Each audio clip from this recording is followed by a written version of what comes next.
Does Robinhood have custodial accounts? Robinhood does not currently offer custodial accounts.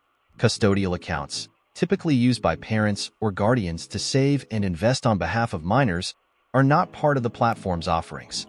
Robinhood's primary focus remains on providing individual brokerage accounts, retirement accounts like IRAs, and trading options including stocks, ETFs, options, and cryptocurrencies.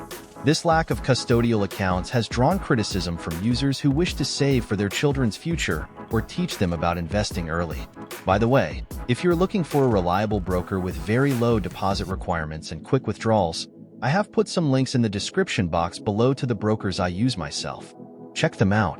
Let's continue with our video. One of Robinhood's strengths lies in its simplicity and accessibility. Its mobile-first design and commission-free trading make it highly appealing to novice and young investors.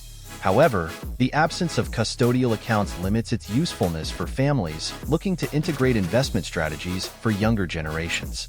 Competitors in the market often cater to these needs by offering custodial accounts, allowing parents to create tax-advantaged savings plans for minors while gradually involving them in financial literacy.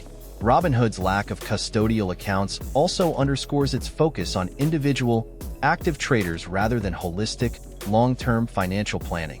While the platform excels at providing a seamless experience for users trading independently, it falls short in catering to those who value broader financial tools, such as family-oriented investment options or savings accounts structured for minors.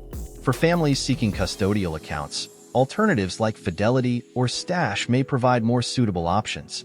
These platforms not only offer custodial accounts, but also support long-term financial planning and diverse educational tools.